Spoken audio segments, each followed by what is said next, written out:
Bienvenidos Humanox a Humanidades, su canal donde hablamos sobre todos los temas relacionados con el comportamiento humano. El día de hoy tenemos de invitado al profesor en Ciencias Pastor Emanuel García Chaires, catedrático del Instituto Tecnológico Superior de la Región de los Llanos en la carrera de Ingeniería en Industrias Alimentarias. El tema que trataremos hoy es la importancia de la preparación de los alimentos. ¿Cómo estás? Bienvenido, Emanuel. Hola, Ray, ¿qué tal? Mucho gusto. Gracias por la invitación y como bien comentas tú, pues es un tema con el cual estamos relacionados todos los días. Todos los humanos, todos los seres humanos, estamos relacionados con la preparación, con la higiene, con el consumo de alimentos, en todo lo que es precisamente nuestra vida, ¿verdad? Entonces, agradecido con tu invitación. Y aquí estamos. Bueno, para iniciar con esa entrevista, ¿qué tan importante son las prácticas de higiene al momento de preparar los alimentos? Entramos al punto, Ray. Efectivamente, la palabra higiene involucra muchísimas cosas. Esta parte nosotros la podemos tener en casa, primero que nada. Al momento de que estamos preparando los alimentos, pues son todas esas actividades propias que debemos de tener en protección al alimento, cuidando que ese alimento no se contamine de manera externa principalmente. Entonces, cuidar la higiene no es solamente cuidar el lugar donde va a estar el alimento, sino también las personas que lo van a manipular. Entonces, es muy, muy vital que nosotros conozcamos temas de higiene. Por ejemplo, ¿cuáles, Ray? Desde lavarte las manos, ¿verdad? Antes de comer, después de ir al baño. Cuidar, por ejemplo, lo que son los utensilios, lavar recipientes, utilizar desinfectantes adecuados y tratar precisamente de que todos esos espacios que en ocasiones se les llaman espacios muertos, donde no entra en ocasiones por ahí el agua y el jabón, pues tratar de minimizarlos al máximo. Entonces es bien, bien importante que las amas de casa, los niños y todas estas personas que estamos encargadas de cuidar precisamente la inocuidad del alimento, pues que precisamente estemos en ese tema, ¿no? De que consumamos un alimento y que no nos haga daño. Bueno, para empezar, ¿qué es inocuidad? Inocuidad, te llamó la atención la palabra, ¿verdad, Ray? Bueno, inocuidad es un tecnicismo que se utiliza mucho los conocedores de lo que son los alimentos. Inocuidad es, en sencillas y burdas palabras, es comerte algo y que no te haga daño. Así de sencillo es. Cuando yo estoy comiendo algo, lo estoy consumiendo y no me hace daño, quiere decir que ese alimento, que ese producto es inocuo a mi salud. ¿Qué quiere decir? Que no me hizo daño. La palabra contraria a inocuidad es contaminación, ¿verdad? Entonces, eso es lo que tenemos que evitar precisamente, contaminar los alimentos. Un alimento, Ray, se puede contaminar de muchísimas maneras. El ambiente, el espacio físico, los operarios, en este caso los cocineros o las personas que están encargadas en una industria de alimentos. Es muy importante cuidar todo lo que son las buenas prácticas de higiene, ¿verdad? Entonces, la inocuidad, Ray, involucra muchísimas cosas. No es solamente que no me haga daño, sino ver de qué manera puedo evitar cómo no me hace daño ese alimento y principalmente al público en general, por supuesto. Las prácticas de higiene al momento de los alimentos creo que empiezan desde el momento en el lugar que las compras. Exactamente. Y de hecho viene desde atrás, Ray. Cuando tú vas y abres tu alacena, pues encuentras productos perecederos y no perecederos. Normalmente los no perecederos, pues tú los tienes ahí en tu alacena, ¿verdad? Que entran como no perecederos. Latas, sopas, aquellos que no necesitan pues un almacenaje como que muy especial, solamente en un lugar seco, en un lugar oscuro y pues obviamente limpio y libre de cualquier tipo de plaga. Pero ¿dónde empiezan los problemas con la higiene, Ray? Los problemas con la higiene en los alimentos empiezan en los productos o en los alimentos altamente perecederos o perecederos. ¿Cuáles son estos? Carnes, derivados cárnicos, salchichas, jamones, embutidos, etcétera, y todos los derivados lácteos. Entonces, si te fijas, todos estos deben de estar almacenados correctamente en nuestro refrigerador. Checar que nuestro refrigerador esté funcionando de la mejor manera. 4 grados centígrados es la temperatura que especifica la normativa para que yo pueda comprender que es una temperatura de refrigeración. Entonces sí se tiene que tener bastante cuidado en ambos tipos de productos. Comúnmente en el refrigerador, pues, aventamos todo. Así es. Es como que en el cajón de las verduras todas amontonadas, lo que sobró en un topper, y si tiene tapadera, fue tapadera, ¿no? Y si no, así. Correcto. Entonces, en el refrigerador, ¿qué cosas suceden? ¿Qué cosas suceden? ¿Qué cosas suceden en el refrigerador? Ocurren muchas cosas, Ray. En la refrigeración es un método de conservación. Este método de conservación es milenario, ¿verdad? Si yo te dijera cómo empezamos los seres humanos a encontrar este método de refrigeración como un método de conservación, pues dirías tú, achis, ¿cómo no? En la era de las cavernas, por ahí, los antepasados veían que la carne se conservaba más entre más profunda sea su cueva. Entonces, tú sabes que yéndose hacia el centro de la Tierra, pues las temperaturas empiezan a aumentar, pero hay una cierta temperatura también de refrigeración. Entonces, ellos empezaron a ver esa parte, ¿no? Y nosotros la empezamos a tener en nuestra casa, con un frigorífico en este caso. ¿Cómo organizar en un refrigerador? De hecho, déjame decirte que las grandes marcas de refrigeradores, no sé si te ha tocado en el refrigerador de tu casa, ya hasta vienen ahí los dibujitos en las secciones en donde debes de poner qué cosa. Normalmente, pues todos los productos de rápido consumo van en la parte superior, ¿verdad? Obviamente todo debe de ir tapado, y si se puede, pues en recipientes de vidrio. El vidrio, Ray, es el elemento por excelencia inocuo. Normalmente estamos acostumbrados a utilizar plástico, pero el plástico llega a veces a incorporar olores o sabores a los productos, ¿verdad? Entonces, si tienes vidrio, mucho mejor. Entonces, todo lo que vas a consumir rápido en la parte de arriba, en la parte media van todo lo que son carnes frías y lácteos. Y en la parte de abajo van las frutas, hortalizas, verduras, etcétera, ¿sí? En la parte de lo que es la puerta, pues ahí tenemos el huevo, la leche, también ahí. El tema del huevo es súper interesante. Hay gente que sí recomienda, o hay libros, o hay bibliografía que te dice que sí recomienda el lavado del huevo una vez que llega a tu casa.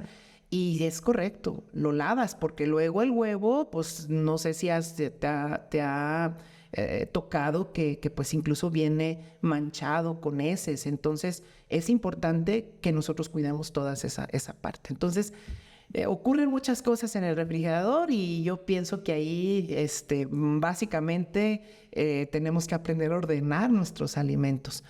A esos alimentos, Ray, que en ocasiones por ahí nos quedan, por ejemplo, que ya me sobró tantita sopa, tantitos frijoles, considerar que esos productos ya tuvieron un proceso de cocción y que no me van a durar el tiempo que yo a lo mejor puedo estimar, ¿verdad? De que se pueda conservar en el refrigerador.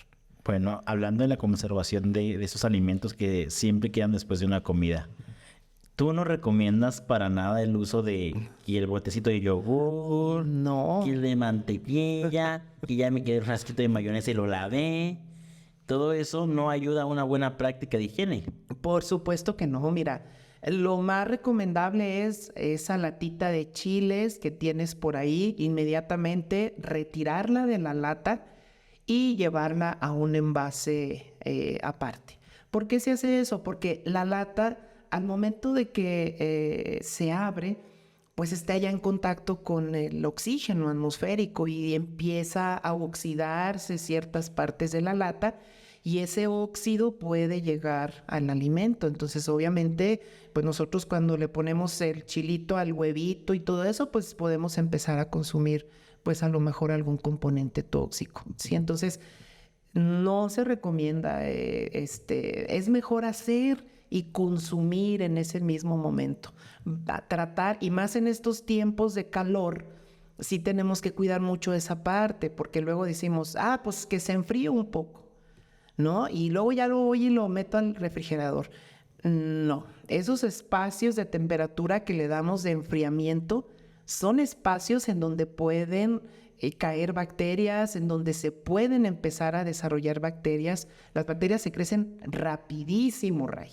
Estamos hablando en tiempo de 24 horas, ellas ya tienen un amplio número, su crecimiento es exponencial, es logarítmico, ¿verdad? Entonces, te estoy hablando que en 24 horas pueden tener infestada gran parte del alimento. Tocando el tema de cuando un alimento es infestado por bacterias. Mucha gente es dada de que ya le salió la esquinita verde al pan, se la cortaron y nos lo comemos, que al cabo lo demás está bueno. Está bueno. ¿Qué tan real o qué sucede ahí al momento de que si un producto ya salió un hongo o alguna bacteria, desecharlo? Desecharlo, Ray, por supuesto. Mira, esto sucede mucho, como tú bien comentas, en productos de panificación. El hongo que nosotros vemos es un hongo macroscópico. El hongo macroscópico se le llama macroscópico porque tú lo ves con tus ojos. Pero lo que tú estás viendo solamente es lo de arriba. Pero el hongo por la parte de abajo, en este caso por la parte interna del producto, del pan, en este caso, tiene todo lo que es el entramado de raíces, vamos a ponerlo desde ese punto de vista para que lo entendamos. Entonces esas raíces, haz de cuenta que es una raíz como de un árbol. Y esas raíces están propagadas en la gran mayoría del alimento. Entonces, por eso es no recomendable que yo nada más le corte el pedacito y que diga que al cabo todo lo demás está bien. No. O si te lo comes, pues va a ser, probablemente pueda ocurrir una intoxicación. Normalmente con los hongos, la enfermedad de transmisión alimentaria que generan los hongos son intoxicaciones. Los hongos producen toxinas y pues obviamente las toxinas van directamente a nuestro torrente sanguíneo. Y en cuestión de horas, Ray, una persona se puede morir. Así de... Por una intoxicación. Una intoxicación fúngica. O también intoxicación bacteriana, porque también las bacterias, en ocasiones, no está la bacteria como tal en el alimento, sino que deja su toxinita y la bacteria se va. Tal es el caso, por ejemplo, de Staphylococcus aureus, que es una bacteria que nosotros tenemos, Ray, que tú, que yo, todos nuestros amigos que nos están observando y viendo, todo el mundo tenemos Staphylococcus aureus, forma parte de la flora natural de nuestro cuerpo, pero hay algunos cepas, algunas, ¿cómo te diré? Especies de Staphylococcus aureus que producen toxinas que son, pues, obviamente dañinas para el consumidor, ¿no? Entonces estoy hablando de horas. Cuando hay una intoxicación fúngica o bacteriana, te estoy hablando de horas. Entonces, todo eso no lo conocemos. No lo conocen nuestras amas de casa, no lo conocen las personas que preparan alimentos, ¿no? Es muy importante esta parte de que hablas de cómo puede ser la intoxicación. Puede ser por un hongo, puede ser por una bacteria o incluso por algo que se agregó al alimento que estamos consumiendo. Correcto, Ray. Emanuel, sobre el tema de mitos y realidades. Las latas. Al momento de que se compran las latas, ¿qué tan importante es que no vayan golpeadas? Sí, Ray, excelente pregunta que haces. Y aquí sí me quiero dirigir a tu auditorio, principalmente a las amas de casa, que es el objetivo de esta plática que tenemos. Decirles a nuestras amas de casa, cuiden bien lo que compran en el súper, que son pues básicamente la gente que tiene precisamente esa oportunidad de ir, ¿verdad? Las mamás son las que van y compran esto. Entonces yo sí quiero recomendar que las observen bien, que no tenga abolladuras, que no estén golpeadas, que su etiqueta esté completa, que no vean restos de tierra, de óxido. Es bien importante que tengan eso. Al momento de ir al súper hay que observar bien lo que yo voy a comprar y específicamente con latas. Si yo veo una lata abollada, si yo veo una lata golpeada con ciertos rastros de algo, de tierra, de óxido, es mejor dejarla y tomar una nueva, por supuesto. La salud de las personas pues empieza ahí, en donde se compran los alimentos. Es correcto. También es muy importante el momento de que llegamos a nuestra casa y se lavan las frutas, las verduras, porque yo creo que por cuántas personas no pasa una manzana, por cuántas personas no pasa un aguacate, se van, lo tocan y nos lo llevamos a nuestro hogar y no sabemos cuántas bacterias. Es que considero que muchas personas o dentro de la cultura de los mexicanos, el lavar las verduras es dejarla en el chorro de agua y ya está lavada. ¿Qué, qué hacemos ahí? ¿Qué tanto daño nos estamos haciendo al momento de que nada más le echamos agüita y ya se lavó? Y deja todo, ¿verdad? No, mira, básicamente los productos en frutas, verduras, todo lo que son productos del campo, tú sabes que, pues, en el caso de las frutas, pues estas, por lo general, crecen en árbol. Y desde que están en árbol, desde ese momento, desde ese instante, empieza su contaminación en ese momento. Entonces, imagínate, del huerto frutícola, lo traen desde allá, en las camionetas, en las rejas, llegan a la frutería.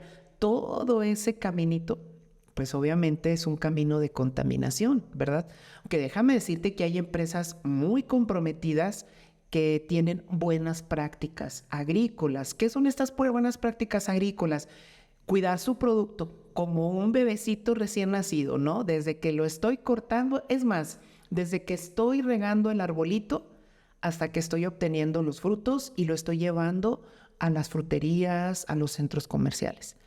Efectivamente, Ray, los mexicanos tenemos esa cultura de solamente llegar, vaciar el alimento, en este caso la fruta, el chorrito de agua, o es más, me ha tocado ver que en ocasiones nada más le hacemos a la manzana así en la camisa o en el pantalón y vámonos, ¿no? No, hay que tener un correcto lavado de frutas, dependiendo de las características de la fruta, obviamente. Hay unas de cáscara muy dura, otros de cáscara muy blanda. Y hay una situación que he dejado de ladito en lo que llevamos de la plática, que es la desinfección, Ray. Hay que cuidar también, hay que tener en cuenta que es una etapa muy importante. Si lavo, no es lo mismo lavar que desinfectar. Lavo a chorro de agua directo y luego paso a una solución con desinfectante. Puede ser algún desinfectante comercial que seguramente las amas de casa ya saben qué utilizar. Y dejar unos cuantos minutos, extraer la fruta y secarla y ponerla en un lugar adecuado para que no se pueda contaminar. Entonces, no solamente lavarlo con el chorro de agua, es también desinfectar. La contaminación de los alimentos, como dices, sucede en muchas partes. Y no significa que el alimento esté descompuesto, sino que componentes externos pueden provocar algún tipo de enfermedad. ¿Qué sucede, por ejemplo, en el caso de los hogares? Al momento de limpiar la cocina, de limpiar las estufas, de secar los trastes. ¿Cómo debe ser también esta práctica? Así es, Ray. Mira, al principio de la plática, por ahí yo te comentaba que la palabra higiene involucra muchas cosas. Y esto que tú tocas es muy importante. En ocasiones pensamos que el alimento es el que está contaminado y el que me hizo daño. Pero, como tú bien comentas, se tienen que cuidar muchas cosas más. El lugar, la instalación, en este caso la cocina, esos trapitos que en ocasiones las amas de casa utilizan mucho, están permitidos hasta cierto punto y de cierta forma. Hay que tener mucho cuidado con esos trapitos. Esos trapitos se pueden convertir en regadero de bacterias. Entonces hay que estarlos enjuagando, lavando constantemente, desinfectando sobre todo, ¿no? Y yo recomiendo, esto es algo ya a título personal, recomiendo un código de colores. ¿Qué es un código de colores? Bueno, utilizar a lo mejor los trapitos color rojo en las zonas más contaminadas o donde haya mayor contaminación. Y los trapitos de color blanco tal vez en lugares donde a lo mejor pues no ocurra tanto el manejo de alimentos y la suciedad, ¿no? Pero si me dices a mí, ¿eliminarías el uso de este tipo de utensilio? Por supuesto que sí. ¿Qué se debe de hacer? Clorar, desinfectar, lavar cuantas veces sea necesario. A las bacterias les gusta mucho la materia orgánica. Ellas van a crecerte en cualquier lugar en donde encuentren restos de materia orgánica. Por ahí a lo mejor el pedacito de carnita que se quedó por ahí, el resto de fruta que se quedó por ahí y empieza, ¿no? Ahí la contaminación. Entonces, sí es muy importante lavar a profundidad. Les recomiendo a las amas de casa, al mínimo, no sé, tal vez cada 15 días desocupar su refrigerador y lavarlo perfectamente, desinfectarlo, para que todas esas bacterias que puedan quedar ahí acumuladas, pues se retiren, ¿no? Eso es lo que te puedo decir en cuanto a lo que es el ambiente limpio de una cocina. Al momento de cocinar, ¿qué tan importante es utilizar diferentes utensilios al momento de procesar diferentes alimentos? Por ejemplo, hay no sé si es un mito o es una realidad, de que el pollo tiene que ser cortado en una tabla y la tabla lavada y el cuchillo, o utilizar otro para cortar las verduras. Porque muchas veces que agarras y cortas el pollo y luego las verduras y todo para el sartén, ahí ya se contaminó. ¿Qué sucede? Exactamente. Y tocas otro tema muy importante, el tema de contaminación cruzada. ¿Qué es la contaminación cruzada? Para allá vamos. La contaminación cruzada, Ray, es contaminar un producto que puede estar ya cocido o que ya prácticamente pudiéramos decir que está limpio, libre de microorganismos, lo ponemos entre comillas, y que tú a lo mejor accidentalmente lo puedes llegar a contaminar con algo que no está cocido o que está crudo, que no está lavado, que no está desinfectado. Al ejemplo ese me gustó mucho de la tablita picada. Normalmente nuestras queridas amas de casa pues únicamente tienen una tabla para picar.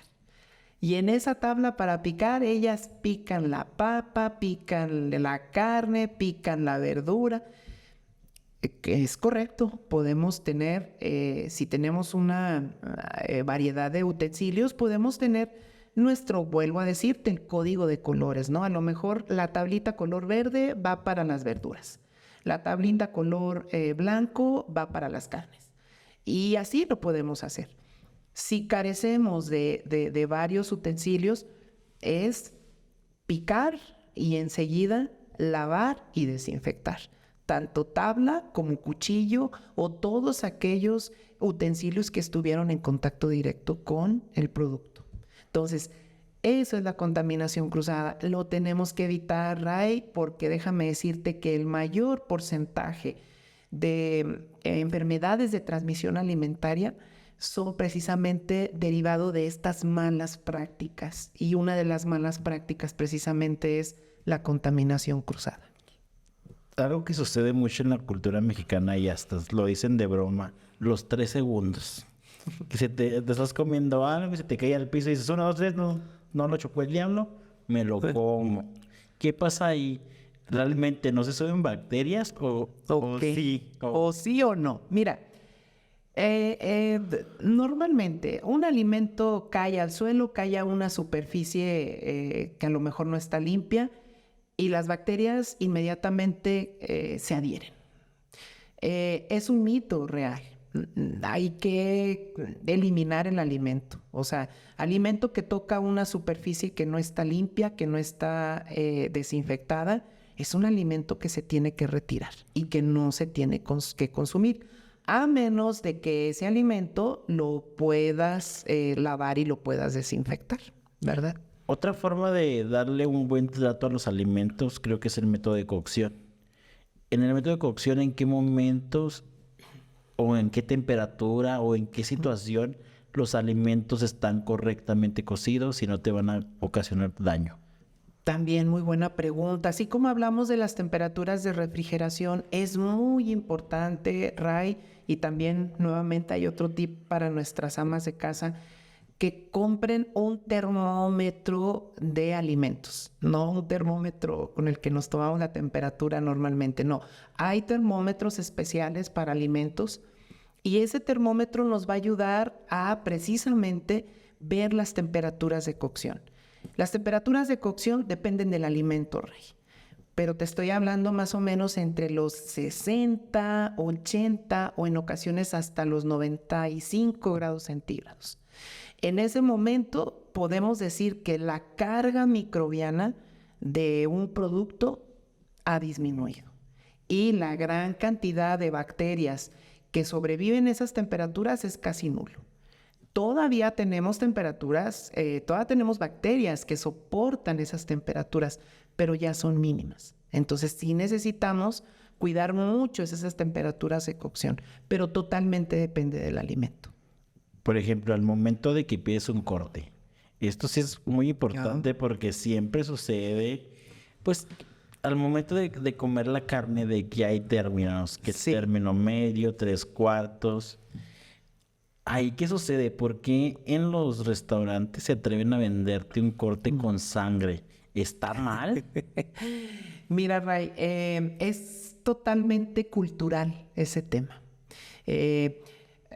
Hay gente que disfruta mucho el sabor todavía pues prácticamente crudo. Hay gente que no, por ejemplo, en lo personal, a mí pues normalmente las carnes, normalmente cuando voy a un restaurante, pues yo sí pido un término bien cocida la carne, ¿no? Por estos temas precisamente. Sí se eleva el riesgo de poder contener ciertos microorganismos que no son eliminados con la temperatura que están cociendo. Entonces ahí es un tema totalmente cultural. Si a ti te gusta un corte 3/4 de cocción o a media cocción, eso pues obviamente ya va a depender de ti, pero desde el punto de vista técnico sí es riesgoso poder tomar un alimento que tenga este tipo de temperaturas, de términos, sobre todo en la carne. ¿Y por qué se da este tema cultural de los cortes? Porque si se sabe que es una mala práctica de una cocción de un alimento, se sigue dando en los restaurantes? Mira, ahí sí, pues es totalmente al paladar. O sea, así como hay, no sé, te voy a poner el ejemplo. Hay gente que nos gusta el cereal de desayuno, embedido totalmente en leche, no sé. Hay gente que disfruta mucho eso, pero también hay gente que todavía lo queremos comer y queremos que cruja, ¿no? Ese es el tema. Es un tema meramente mercadotécnico, por así decírtelo, comentártelo. La gente pues obviamente busca el placer al paladar y obviamente el placer que se tiene al consumir una carne 3/4, pues a lo mejor para una persona no es lo mismo que consumir una medio término o qué sé yo. Entonces, sí es una mala práctica, pero pues ahí están en juego pues ya otros temas básicamente económicos. Hablando sobre la cocción de las carnes, cuando, por ejemplo, el pollo, el cerdo, su cocción tiene que ser al 100%. Claro. ¿Qué sucede ahí con estos productos que son más riesgosos que la carne Sí. de res? Porque, por ejemplo, nunca he escuchado que me quieran vender una pechuga de pollo 3/4. No, te digo que este tema es cultural, Ray, totalmente, y se da más en la carne, en los cortes, ribeye, tipo rachera, todos estos cortes que son pues prácticamente parte del músculo del alimento. Acá en el animal de granja, por ejemplo, el ave, la pechuga, todo eso, también hay ciertos restaurantes que sí te venden esa opción o sí te dan esa opción de que la pechuga la quieres medio término, 3/4, etcétera. Pero se generaliza más con los cortes de res, en este caso. Sí se pretendía a lo mejor por ahí, pienso yo, en alguna normativa tal vez, empezar a trabajar con esa parte de a lo mejor estandarizar los niveles de temperatura y cocción, pero tengo entendido que en los restaurantes pues tienen que cumplir ciertas normas. Cofepris, por ejemplo, están yendo constantemente precisamente a ver esos estándares que ellos están manejando de temperaturas. Cofepris va y les revisa los refrigeradores que estén con la temperatura adecuada, los lugares de ventilación, donde están preparando los alimentos, cómo se encuentran, si tienen desinfección, si no tienen, etcétera. Entonces, va por ese lado más que nada.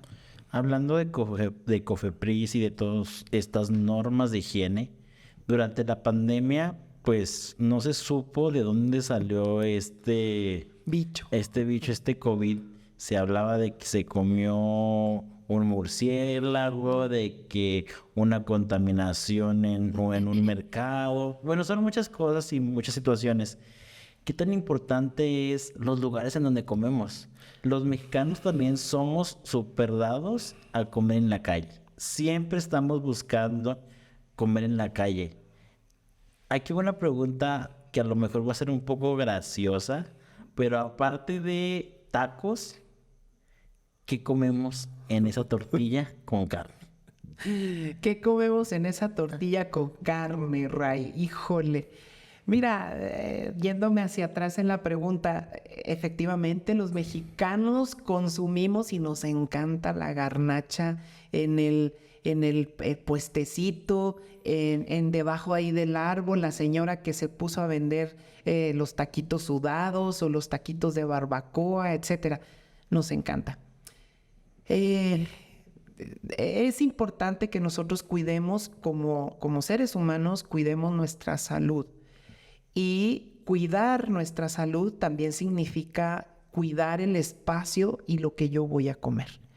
Entonces, en temas de salud, en temas de higiene, en este caso de establecimientos comerciales, sí se tiene que tener mucho cuidado.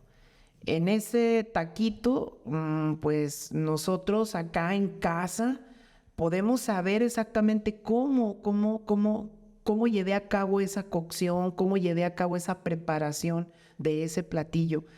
Pero yo cómo voy a saber, el señor o la señora de la esquina, cómo me preparó ese guiso, cómo me preparó esa barbacoa, cómo me la preparó.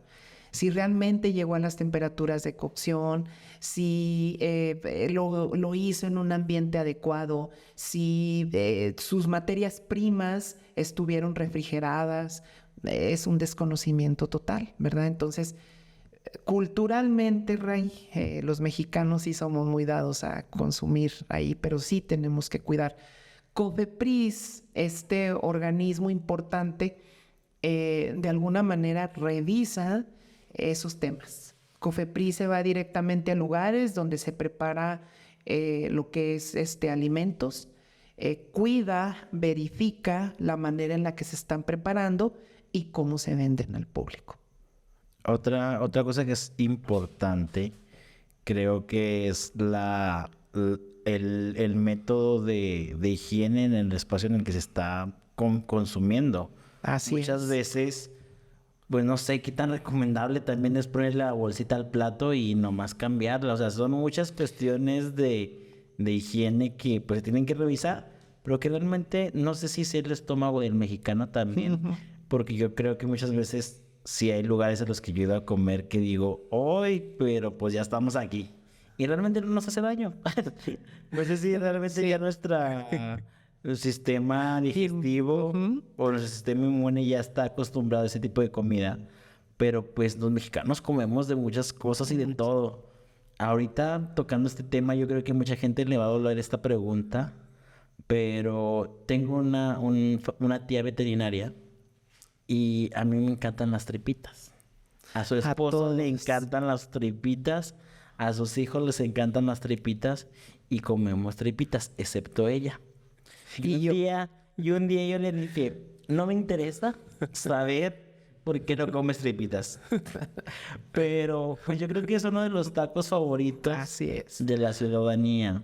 O sea, hay infinidad de cosas medio raras que nos gustan comer a los mexicanos.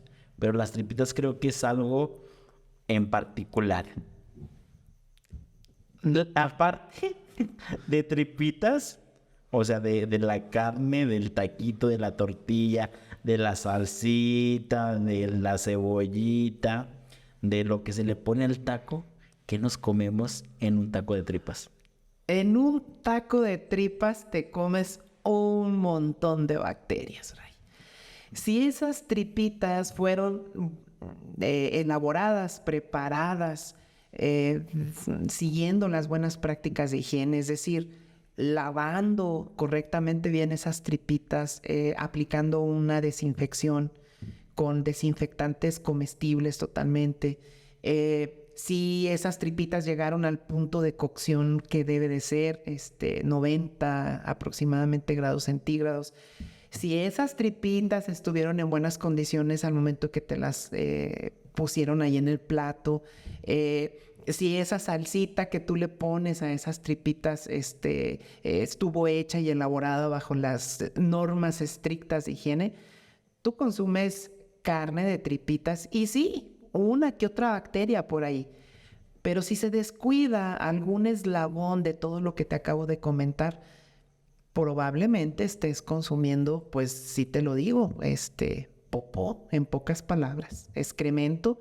Sabemos que pues las tripas pues son pues, los lugares de almacenaje, ¿verdad? Principalmente pues el intestino grueso es donde va pues prácticamente todo el desecho, ¿verdad? Del organismo. Entonces, pues sí, son muy sabrosas, muy ricas. Te confieso, yo desde los 15 años exactamente, tampoco te consumo tripas después de una enfermada que me puse que prácticamente me puso hasta a temblar. Entonces, admiro mucho a la gente que come tripas. Yo la verdad paso de largo y sin ver. Yo más bien te como un poco de taquitos de asada y por ahí alguna vez alguien me comentó y me dijo, es que tú casi comes carbón, ¿quieres que todo esté? Le digo, pues es la desventaja tal vez de saber un poquito de estos temas de microbiología, de higiene y de ese tipo de cosas. Creo que para ti el llegar a un espacio en el que vas a consumir un alimento, sobre todo que te dedicas a esta parte de la industrialización y que preparas a los profesionistas que van a estar preparando los alimentos que de alguna manera vamos a estar consumiendo, porque pues en donde eres docente, pues es una ingeniería que se enfoca de manera industrial a la parte de los alimentos. ¿Qué tan complicado es eso para ti en ocasiones? O sea, creo que cada quien cuando tenemos un campo de estudio siempre estamos en constante revisión, en constante análisis. Sí. Por ejemplo, pues yo estoy siempre con el psicoanálisis de las personas, de ciertas cuestiones sociales y digo, esta persona tiene tales rasgos y ciertas cuestiones. Sí, sí, Pero sí. en tu caso, ¿qué es el estudio de los alimentos? Así ¿Qué es. tan complicado es el comer en todas partes? Si comes en todas partes, no comes en todas partes. Dices, aquí ya vi una mosca, mejor no como. Aquí ya vi esto y ya no tengo hambre. Sí, mira, Ray, es curioso, o sea, porque es efectivamente, por ejemplo, yo llego incluso en ocasiones viendo el establecimiento. El establecimiento te dice mucho luego de entrada. Este tema de la higiene de los alimentos, fíjate que a mí me apasionó desde el día en que empecé a conocer la microbiología. Una maestra que ojalá y siga dando clases, fue la que me inspiró. Y de hecho hice el servicio social en el laboratorio de microbiología de la escuela donde yo egresé, que fue el Tecnológico de Durango. Y desde el día 1 que empecé a ver toda esta parte de la higiene de los alimentos, a mí me atrapó. Y es difícil, sí es muy difícil. Por decirte una situación, yo no te como lechuga que no haya sido cortada, lavada y desinfectada en mi casa. O sea, yo te dejo ahí en el plato, en cualquier restaurante que voy, te dejo la lechuga que me ponen ahí, porque yo digo, la lechuga es un vegetal que prácticamente está creciendo a superficie del suelo, que está regada en ocasiones con aguas residuales y que pues lleva un proceso de manipulación muy grande hasta el centro comercial. Entonces imagínate, Ray, si esa verdura no fue lavada ni desinfectada adecuadamente, pues corremos el riesgo. Entonces sí me cuesta trabajo, no te quiero decir que no como, es como tú dices ahorita, ¿no? Ya llegas, ya estás ahí, dices, bueno, en el nombre sea de Dios y vamos a ver. Pero sí, déjame decirte que mi estómago en ocasiones sí resiente bastante el hecho de comer en lugares que pues yo desde el principio veo que no. Hablando de esta parte de los productos que son de manera masiva a la venta, en México, ¿qué tanto está? O sea, nuestros productos que llegan a las tiendas, que llegan a nuestros hogares, lo que estamos comiendo, el pollo que ya viene empaquetado, a veces las fresas que vienen en cajita, las latas de atún, las cervezas, el agua embotellada, todo esto que se produce en México, ¿qué tanto está revisado? ¿Qué tantas normas existen? México sí es uno de los países que exige a la industria de los alimentos, pues, un buen control. Ah, Ray, qué bonita pregunta. Mira, y esto para las amas de casa yo creo que es bien importante. Eh, México, híjole, México mágico, todo se puede. Es un país que está normado, ¿eh? La Secretaría de Salud en la cuestión de alimentos tiene todo un bagaje, tiene toda una lista de normas o de normativas que se tienen que cumplir, como tú dices, a alimentos que son producidos, masivamente. Eh, Se necesitan cumplir esas normas, se necesitan llevar al pie del cañón. Eh, Hay programas de higiene para la industria de los alimentos, hay sistemas de calidad para la industria de los alimentos que se tienen que aplicar. Y si ese alimento está normado y está calificado y está siendo procesado a partir de una norma de calidad o de un estándar de calidad, tenlo por seguro que ese producto directo a la exportación. México, lamentablemente, Ray, en este tema hay muchas cuestiones un tanto que todavía se tienen que analizar. Hay industrias que sí le apuestan mucho a la calidad, industrias lácteas que le apuestan mucho a la calidad, industrias cárnicas, pero también hay industrias que prácticamente utilizan solamente la norma como para cumplir y decir, sí estoy trabajando bajo una norma, pero la realidad al momento de que estás transformando el alimento no la estás llevando a cabo. Entonces, puede ser otra completamente. Totalmente diferente. O sea, dices tú, pues, estoy cumpliendo esta norma, sí, pero pues te estoy viendo que tus paredes no están con pintura epóxica. Epóxica quiere decir que es como repelente a microorganismos. Entonces dices tú, ah, caray. Entonces, si mi norma me está diciendo, te está diciendo a ti, productor, que tu pared tiene que tener ciertas características, y si yo voy y te la reviso, y yo veo que no, entonces ahí estás infringiendo una norma. Por comentarte un ejemplo, ¿no? Lo mismo ocurre con los pisos, con los baños, la distribución de la planta es muy importante también, el separar los sanitarios de los lugares de proceso, las entradas, las salidas, cómo deben de ser, las buenas prácticas de higiene en los operarios, ¿verdad? La cofia, cubrebocas, uniformes, guantes.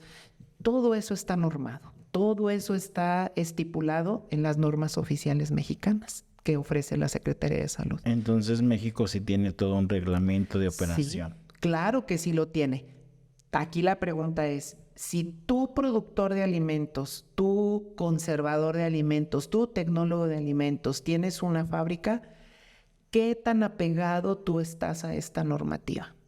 Y lo que yo sí te puedo decir, Ray, en este momento es que los productos que están más apegados y que tienen estrictas normas de calidad, que trabajan bajo programas de calidad, son los tipos de alimentos que nosotros encontramos en Estados Unidos, que encontramos en Europa, que encontramos en América del Sur, ¿verdad?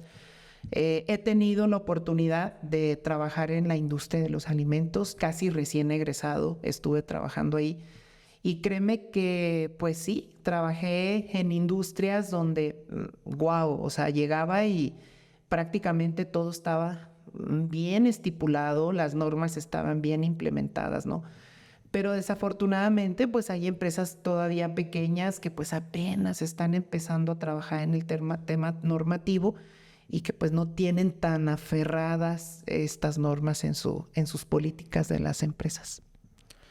¿Qué tan real, hablando de los temas de exportación, es que en México pues somos productores de muchísimas frutas, de muchas verduras que en Sí. otras partes del mundo no existen?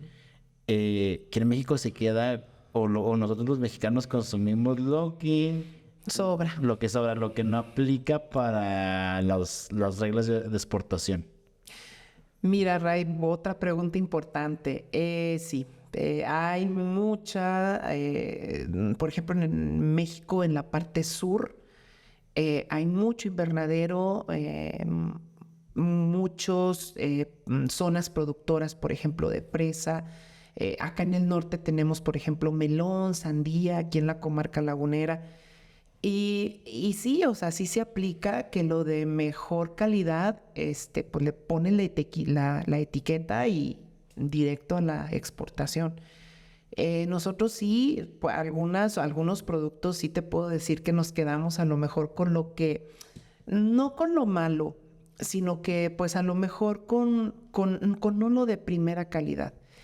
Y si hay productos de primera calidad o de buena calidad, ¿dónde los encuentras? Normalmente en estas tiendas departamentales, pues caras, normalmente, ¿verdad?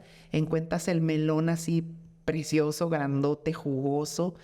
Entonces, pues obviamente la calidad muchas de las veces y erróneamente, pues va asociada a lo que es el costo, ¿verdad? Y no debe de ser así. Entonces, sí, Ray, normalmente los mexicanos consumimos, pues en su gran mayoría, productos que pues no se van a la exportación. Emanuel, ¿qué tan bueno o qué tan real es que es mejor la alimentación en las comunidades rurales que en la ciudad? Por ejemplo, en el tema de las comunidades rurales, pues la mayoría de los productos que se consumen son orgánicos. El huevo es orgánico, el pollo pues es un pollo que fue alimentado por la ama de casa. La mayoría de las personas tienen algún tipo de huerto casero en el que pues ahí tienen el chile, el tomate, la cebolla. La alimentación dentro de las comunidades rurales, ¿se puede considerar que es una mejor alimentación que en la ciudad? Mira, Ray, estás tocando un tema muy interesante. Se ha visto en estudios y de acuerdo a los objetivos que marca la OMS y la OCDE, a nivel internacional te está pidiendo que seamos una sociedad autosustentable. Uno de los objetivos que tiene es que seamos una sociedad autosustentable. ¿Qué es esto? Que tú mismo produzcas lo que tú vas a comer. Y aquí viene la pregunta, ¿verdad? ¿Por qué antes la gente no se enfermaba tanto? ¿O por qué mi abuelita o mi bisabuelito duraba más tiempo? Precisamente si nos remontamos a aquellos años, la gente consumía lo que ellos producían, lo que ellos engordaban, en el caso, por ejemplo, de sus animales de traspatio. Fíjate que se está volviendo a ese tipo de alimentación. Desafortunadamente, también la industria de los alimentos ha abusado de muchas sustancias y de muchas cosas que, si bien es cierto, nos están ayudando a mejorar muchas cosas, pues también obviamente van en perjuicio de nuestra salud.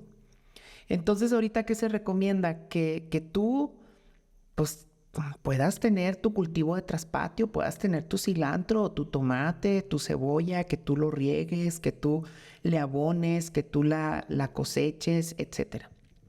Eso, pues obviamente se da más fácil en una zona rural, ¿verdad? Por los espacios de tierra que podamos tener. ¿Y qué es lo que sucede en las grandes ciudades? La gente está buscando estas, yo le llamo como islas o granjas orgánicas dentro de un lugar, de una tienda comercial, ¿no? No sé si te ha tocado ir a alguna y hay incluso ya hasta estanques o estantes, en este caso, con productos que ya son, o que te lo marcan como que son orgánicos, ¿no? Y la gente va mucho ahí, pero son productos muy caros, obviamente, pues son productos que llevaron todo un proceso muy diferente a uno que se produce masivamente. Entonces, no es tanto el hecho de que en las zonas rurales a lo mejor se pueda consumir más sano, sino más bien es el hecho de que acá hay más posibilidades de que nosotros podamos tener o ser autosustentables.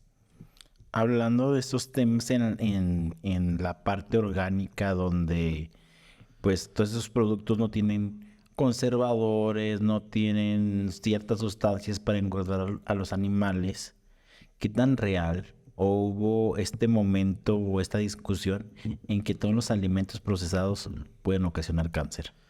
Sucedió cuando se hizo muy famoso el caso de que los médicos dijeron que el tocino, que es considero que todo el mundo amamos el tocino, producía cáncer. Sí. ¿Qué tan real es esto? No, mira, el origen del cáncer como tal, no soy médico, pero bueno, es una afección, una enfermedad que hasta la fecha y lo que yo tengo entendido se desconoce su origen. Claro que hay factores que detonan obviamente la enfermedad, ¿verdad? Como la diabetes el día de hoy, ¿no? Que también es muy recurrente y muy común. Está el factor hereditario y si tú le preguntas a un médico, también está el factor alimentación. No está así como que sustentado científicamente hablando que tal alimento con tales condiciones te puede ocasionar cáncer. Más sin embargo, en artículos de investigación, tú puedes encontrar que sí hay sustancias que contribuyen precisamente a lo que es el cáncer. O sea, no te puedo decir, el tocino, te comiendo cantidades altísimas, te va a dar cáncer, ¿no? O por ejemplo, en el caso de los embutidos, ¿no? Que el método de conservación que tienen los embutidos, pues son sales, son nitratos, nitritos, y se sabe que los nitratos y los nitritos son, o provocan o tienden a provocar precisamente problemas de cáncer, ¿sí? Entonces, sí es un tema de mucho cuidado. Las amas de casa, aquí lo que yo recomiendo es que regulemos nuestra alimentación. Seguramente a nuestras, allí en sus niños, a lo mejor algunos en la escuela les dicen el plato del buen comer, que lo hagan, que esto, eso es lo que tenemos que hacer, ¿no? Y obviamente envuelto ese plato del buen comer en un ambiente higiénico. Ok, muy bien, Emanuel. Bueno, yo creo que es el momento que llegamos a la conclusión de este podcast y yo creo que el tema más importante o el mensaje más importante es que el agua no desinfecta. No, claro que no. No. El agua es vida, el agua lo utilizamos para subsistir. Nuestro cuerpo necesita del agua. El agua simple y sencillamente en conjunto con otras sustancias te ayuda precisamente a lavar y utilizando otros compuestos, pues obviamente te ayudan a desinfectar, ¿no? Otra conclusión a la que podemos llegar es que La higiene no es solamente cuidar que el plato se vea bonito, el plato se vea elegante, a lo mejor consumir o comprar los productos más bonitos que yo encuentre en el mercado. No, no, no. La higiene va más allá. La higiene involucra cómo manejas ese alimento, cómo lo expones al momento de que se sirve, todas las condiciones que envuelven a ese platillo que un comensal, en este caso, pues lo va a consumir, ¿sí? El tema de higiene es larguísimo y es muy grande. En las buenas prácticas de higiene, pues vienen desde niños, ¿verdad? Hay una técnica de lavado de manos. Yo creo que esa técnica la podemos empezar a utilizar en nuestros hogares. Por ahí metámonos a las redes en internet y desde chiquitos a nuestros pequeñitos les podemos empezar a inculcar cosas muy, muy sencillas en cuanto a la higiene. Y entonces eso va a impactar obviamente en lo que es precisamente el consumo de alimentos. Entonces, otra forma o algo en lo que quisiera agregar para ya concluir es que una buena higiene es una buena salud. Claro, claro. Una buena salud, pues, es una buena vida. Así es, exactamente. Y lo que comemos y la forma en la que lo comemos, pues es el reflejo de nosotros, ¿no? Si tú vas con un médico, inmediatamente, pues ¿qué es lo que hace un médico cuando empieza a detectar ahí problemas, ¿no? Bájale al consumo de esto, bájale al consumo del otro. Eso es importante, pero también es importante ver la manera en la que estoy cocinando y las buenas prácticas de higiene que yo tengo que cumplir al momento de que yo estoy haciendo eso. Tener cuidado también en dónde yo voy a comer, qué establecimientos selecciono para comer, ¿verdad? Para mí, para mi familia.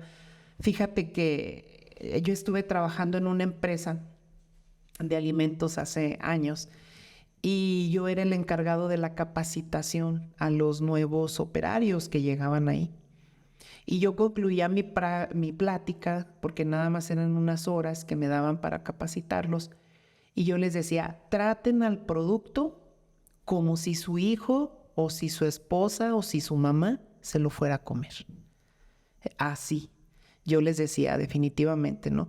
Traten el producto como si su mamá, si su hermana se lo fuera a comer. Obviamente, pues estamos con un producto de calidad, higiénicamente elaborado, pues no me va a hacer daño. Entonces, hay que tratar a los alimentos, amas de casa, gente que se dedica a elaborar productos, a vender pues ahora sí que en la vía pública. Hay que tratar los alimentos de una manera adecuada. Hay que cuidar la manera en la que se los ofrecemos a los comensales y sobre todo también hay que cuidar las personas que estamos comiendo, las que estamos preparando, perdón, los alimentos, ¿no? Cuidar nuestra salud, fíjate, es muy importante también. Si yo me siento mal, si traigo por ahí estornudos, si traigo por ahí problemas de resfriado, todo eso, pues se recomienda que no toques alimentos, al menos en ese momento, ¿verdad? Porque las bacterias pueden llegar a llegar a los alimentos. Muy bien, Emanuel. Pues muchas gracias por tus consejos. ¿Alguna red social en la que te puedan seguir? No, mira, básicamente, pues bueno, son redes sociales personales que tengo. Me pueden encontrar en Facebook como Emanuel García Chaires. Pues ahí me mandan alguna solicitud y pues ya por ahí compartimos si gustan. En Instagram también es totalmente personal, es Emanuel-Garcha, así me conocen ahí, me encuentran. Y pues si hay algún tema o algo de lo que quieran platicar, pues yo gustoso. Invitarlos, si son ahora sí que curiosos de lo que es la forma en la que se trata un alimento, la forma en la que se procesa. Invitarlos a todos los muchachos que están ahorita a punto de concluir su preparatoria, que ahí en la escuela donde yo laboro, que es el Tecnológico de Los Llanos, tenemos una carrera para ustedes, que es la Ingeniería en Industrias Alimentarias. Normalmente se piensa que es una carrera donde estamos practicando para ser chef, pero no, por supuesto que esa hermosa carrera de chef, pues la practicas y la estudias en otro lugar. Nosotros acá en la ingeniería, pues somos los profesionistas encargados de cuidar todos los aspectos técnicos de higiene que tengan que ver con el procesamiento masivo de productos, ¿no? Entonces, si te fijaste, Ray, en la pandemia, todos los sectores productivos quedaron en cero, la gran mayoría. ¿Y cuál fue el único sector que no se detuvo? El de los alimentos. El de los alimentos. Entonces, si quieren una carrera no de futuro, si quieren una carrera de presente y que va a tener siempre impacto, los esperamos en el tecnológico. Es un comercial que me aventé, Raya, y disculpa. No tenía que decir. Tenía que decir. Muchas gracias, Raya. Gracias. Esperemos que nos puedas acompañar después en otro capítulo con muchísimos de los temas que existen dentro de la industria de los alimentos. En este caso tocamos el tema de la higiene, pero pues hay muchísimos más. Más, exactamente. Está la parte nutrimental también, por ahí. Está la parte tecnológica, ahorita la nanotecnología en la cuestión de los alimentos está súper. Por ahí en el tecnológico nuestros chicos van encaminados mucho a lo que es el desarrollo e innovación de productos. Por ahí vamos a tener un concurso en el mes de septiembre. Nos vamos por allá al regional, al Instituto Tecnológico de Saltillo. Nos vamos con unos productos bastante interesantes que, pues, si quieres, en un posterior podcast lo podemos comentar. Sí, claro que sí. Este es tu espacio, eres bienvenido y Muchas claro gracias. que nos gustaría conocer este tipo de productos y lo que se está haciendo actualmente en temas de alimentación. Claro que sí. Muchas gracias. Muchas gracias. Y pues bueno, pues aquí estamos y pues ojalá y que toda esta información pues la podamos poner en práctica, que a final de cuentas es el objetivo, ¿verdad? Ponerlo en práctica. Así es, muchas gracias. Hasta luego, humanos. Nos vemos en el próximo podcast. Hasta luego.